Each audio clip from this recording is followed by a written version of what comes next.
where many of the victims are buried in that area, and it's a very, very moving day there today. In fact, there actually was a display a bit earlier of obviously actors that were out there lying on the ground with makeshift blood on them.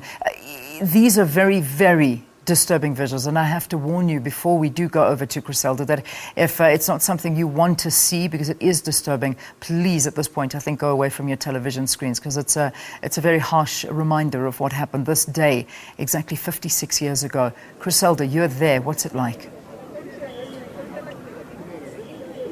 Well, a very good morning to you once again, Leanne. We're still broadcasting here from Sharpeville, but we've moved now from the Pelindaba Cemetery, where the families as well as the Gauteng Premier have laid some wreaths, of course, remembering those who were killed back in 1960 during the Sharpeville massacre. And certainly, you know, in the township here where we are, many people say it's a stark reminder of the challenges that South Africa faced in order to attain the democracy that we now all enjoy as South Africans. We're at the memorial site at the moment where more wreaths will be laid. But certainly I found quite a chilling but a great reminder, Leanne, of the where South Africa comes from, and exactly perhaps sort of paint a picture of what happened back then in 1960, a flash mob demonstration. Let's warn our viewers again that this is not real. It's just a flash mob demonstration of what took place back in 1960. Let me just walk you through this, Leanne. As you can see here,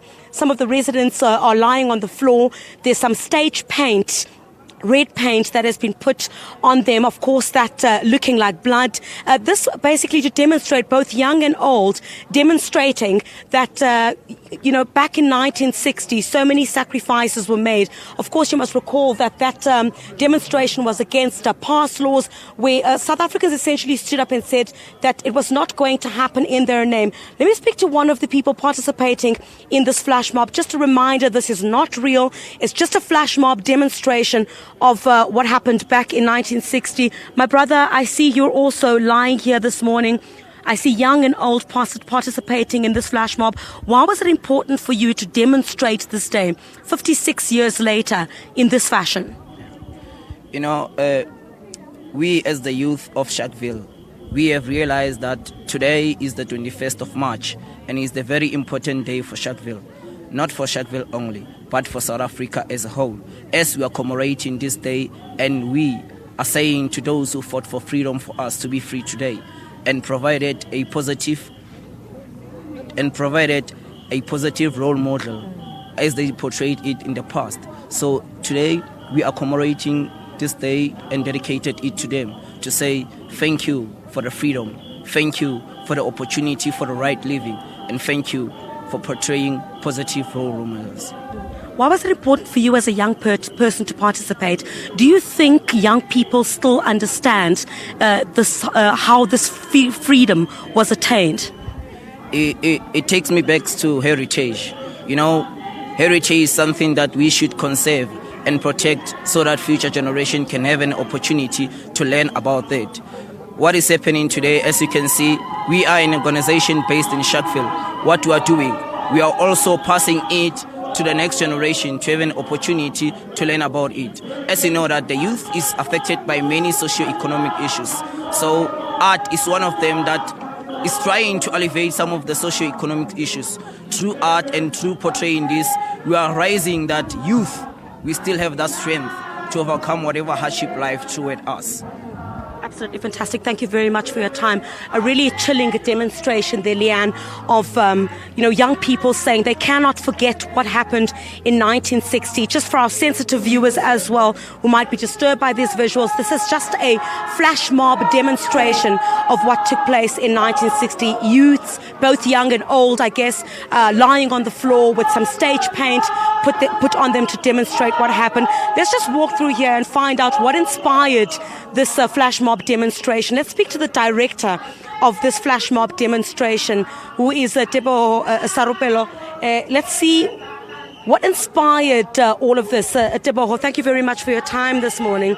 You're quite young, as I can see. What inspired this flash mob on this day? Thank you, ma'am, for the moment. What inspired this flash mob it's the rich history of Sharpeville that is being neglected by the youth of today. It is very powerful, and we have the skill of theater, and we know that theater is a significant force of change. And right now, there needs to have that change in our community. Yes, ma'am.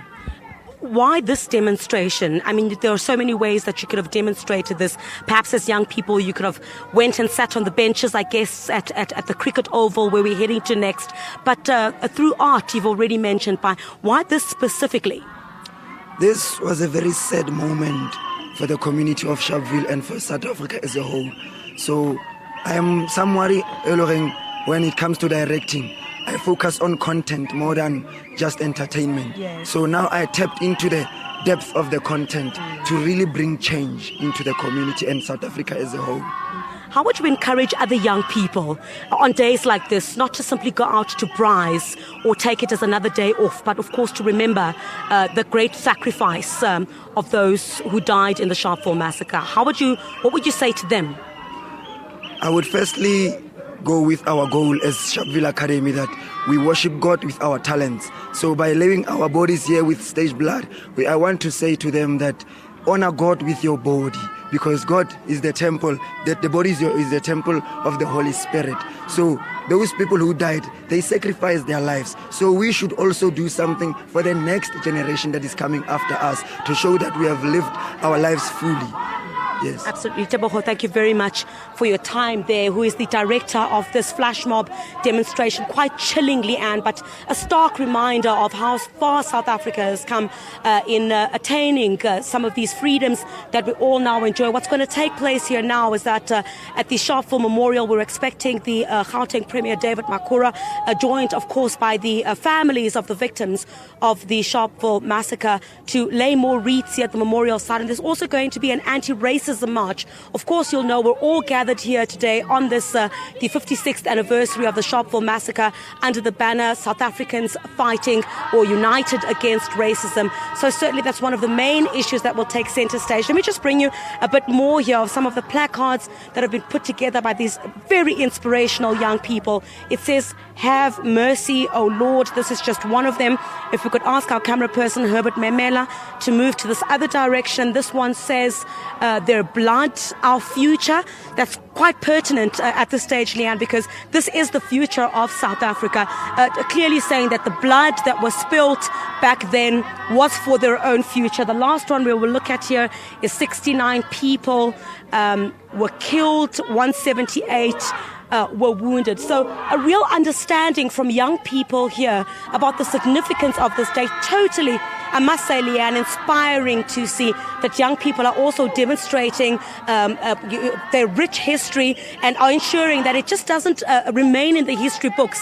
It is commemorated every single day, and that those who fought for South Africa's hard-earned freedom certainly did not do so in vain. Very chilling demonstration here. Certainly well done to the young people of the Sharpeville area here. But we'll bring you a bit more later on, Leanne, when we march against racism from the Sharpeville Memorial to the cricket oval in this area. That anti-racism march basically symbolizing South Africa's commitment once again in the fight against racism. More than 20 years after attaining democracy, we've seen over the past couple of months that racism is still very much alive. So you'd recall President Jacob Zuma saying that South Africans should take this perfect opportunity to fight this demon, as he said, that's called racism.